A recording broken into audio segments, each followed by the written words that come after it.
Hi, I'm Marcus Fairs, founder and editor-in-chief of Dezeen, and I'm here with Konstantin Grcic to talk about his new bell chair for Magis. Hi, Konstantin. Hi Marcus. Tell us a little bit about yourself. Tell us what you do. I'm a designer, and I would normally call myself an industrial designer. I always made that point that I wanted to work for industry more than any other type of client. I have set up my own office in 1991, so really a long time ago, almost 30 years ago. And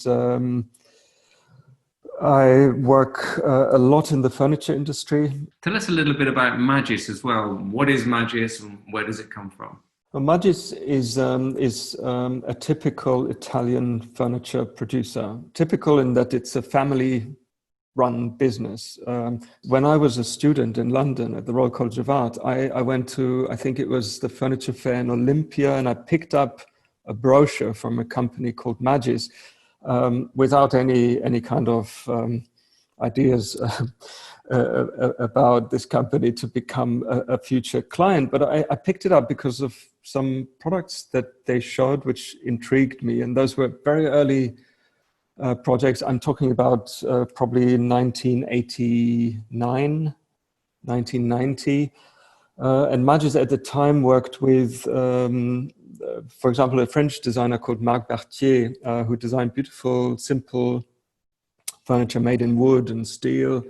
So it was a company that had an industrial take on the production of furniture and definitely a clear design idea. Then I kind of rediscovered Magis through Jasper Morrison, who did the plastic bottle rack as his first product, and then later on the air chair. That was, I think, probably in 1999, and this is the time when I met Pirazza, the founder and head of Magis, in Milan, probably at the furniture fair, and we started a conversation about maybe future possible collaboration. Jasper's air chair was such a perfect product that at that time I couldn't have designed another plastic chair. It just seemed wrong.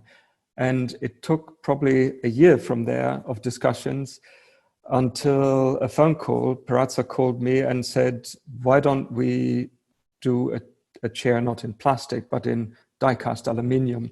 And that became the Chair One, a product I did for Magis, really my first product, which then also became kind of iconic in a way, or I think it really changed something about Magis, because Magis then changed from being a plastic furniture company into a company that produced other things. Not that they hadn't done this before, but in the kind of common perception, it changed.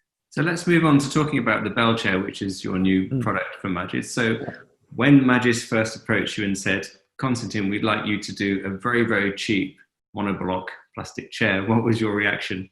My first reaction was, oh, is that really what we want to do, what we should do now? Because 2 years ago, as today, we are thinking about, sustainability, climate change, the problem of fossil materials like plastics and so on. And, it's the tendency is to avoid this kind of project rather than do it.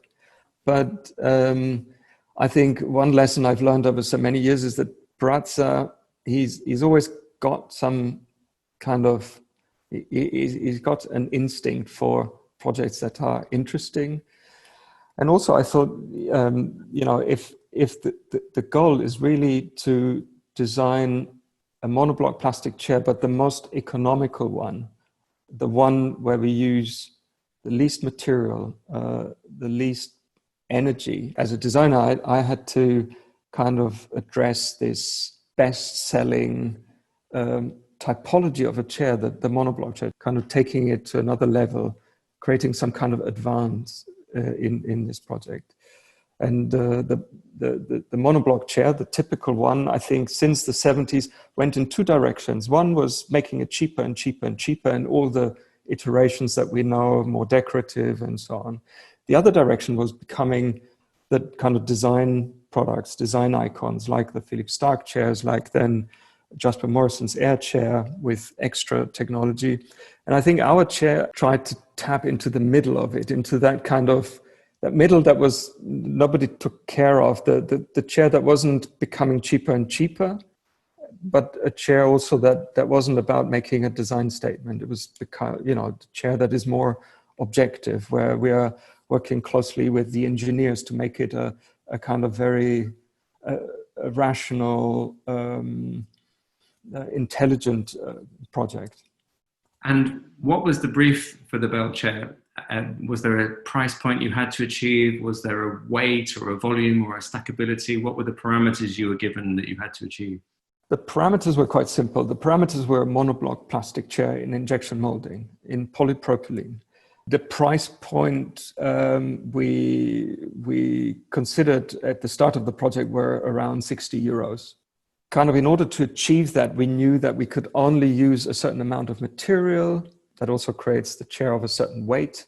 And that means a certain cycle time on the machine, because what costs money is not so much the material, but the kind of the production time on the machine. We had to be able to produce the chair in less than a minute on the machine. And that has a lot of implications to the design. The key to doing such a project was involving a partner into the project right from the start, an engineering partner. And this particular partner, an Italian company, was not only the partner in engineering, but they also made the tool. They could do the pre-mold testing. They will do the production. They will take care of one part of the logistics once the chair is in production. And so with this partner, we worked, very closely around, let's say, very strict parameters that meant, we had to follow these parameters in order to achieve the price point, the cycle time, no more than this certain amount of material and so on. And it was, in terms of a design process, it's something that I've never experienced quite to that extent. I think we always work with industry, and therefore within certain parameters, and how things are made and the efficiency is always an issue, but never quite to that extent. And I felt, I became to feel more and more comfortable about this project, because I felt, my role was not to design my chair, but to design a chair that worked within these parameters and guiding that whole project. Of course, we wanted, a chair that is economical and that needs to sell in volumes, also has to be comfortable and beautiful. So I had an eye on the design, on the comfort, on its beauty, but on its logic. But that wasn't the starting point. It wasn't about the next incredible plastic chair. It was about doing a very rational chair. So tell us about the design then. What is different? What is special? What is pioneering about the design you've come up with? Well, in a way, nothing. But that's the point. We are not reinventing the chair. We are following certain kind of principles that are their knowledge. So if you think of the monoblock chair, we have a seat shell, seat and back shell, and 4 legs, and the chair had to be stackable. In order to create the chair from the kind of the thinnest material, or the least amount of material, you have to design everything, in such a way that structurally it's strong, but with as little material as possible. The best way to do that for the shell is to look at an egg-shaped shell. That's more or less what the seat shell is. And the legs had to be just like the early 1920s sheet metal chairs. The legs had to be C-shaped in order to be strong. So more or less, that's what the chair is. It's an eggshell with 4 C-shaped legs on it, and then you put everything together in such a way that it can stack. It can stack vertically. That was another kind of requirement, because a lot of chairs are stacking, obviously, and they're stacking in a kind of slight diagonal, one in front of the other. We had to create a vertical stacker in order to keep to a footprint of just one chair for packaging. And in fact, we've designed the chairs on pallet, a bell chair pallet, which is a device that we use when the chairs come off the machine. They stack them into this pallet, and that pallet then goes straight into the warehouse and all the, on the truck and so on. The principal geometry of the chair was rather simple, as I described it to you. But then I think it took us a full year of quite intense work of making readjustments to that. And the readjustments became necessary because the more we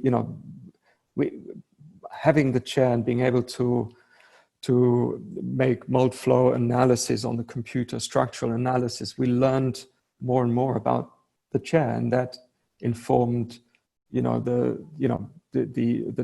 changes we had to make. So it was really a process of a simple ideas and sticking to that very simple principle, but then step by step and very carefully, very thoroughly optimizing it. So presumably you hit all these requirements in the brief. So tell us about the final product.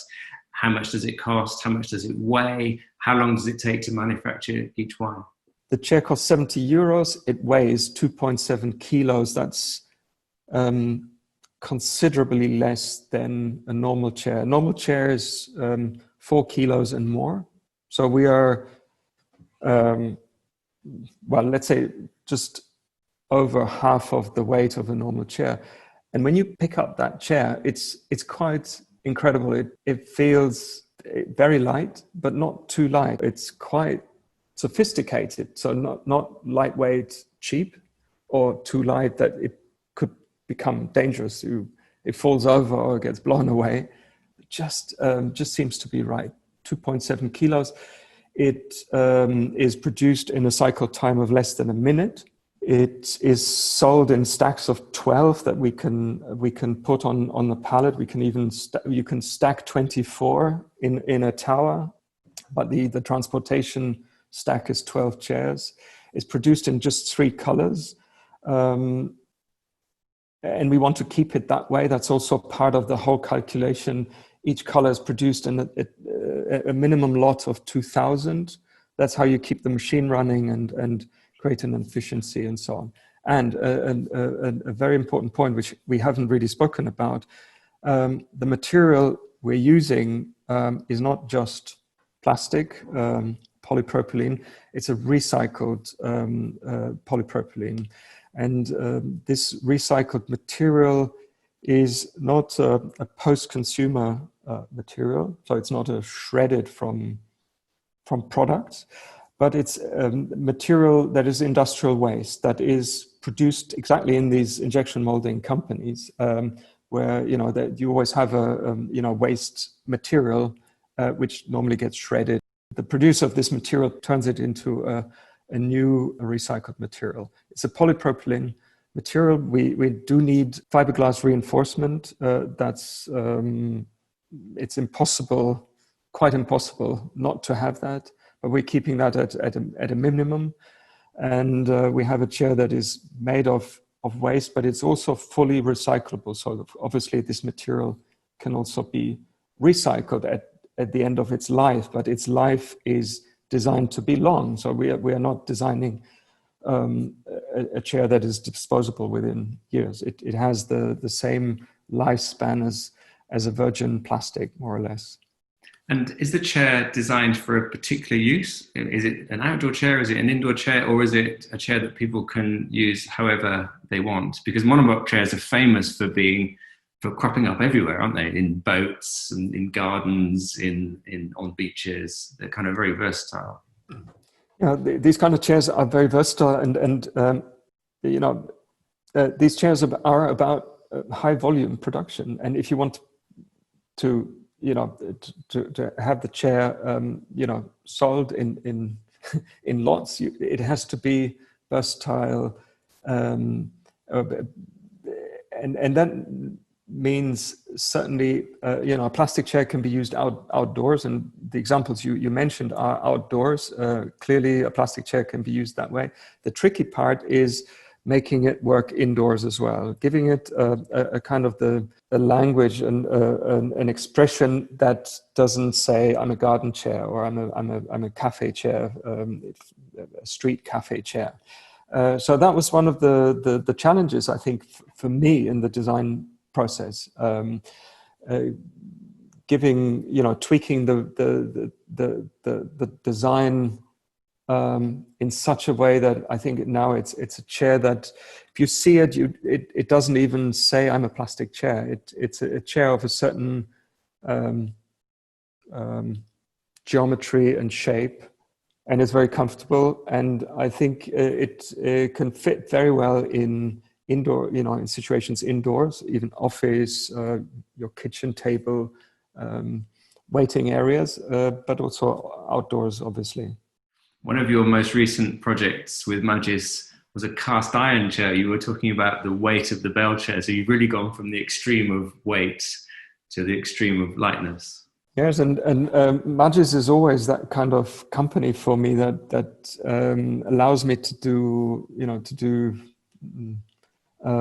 exciting projects and not in down one line or track, but going from one thing to the other and so on. It's been really an incredible relationship, throughout my career, I can say, because I've worked for them for 20 years now, and working on the most different projects in furniture. And it's very, very rewarding for me.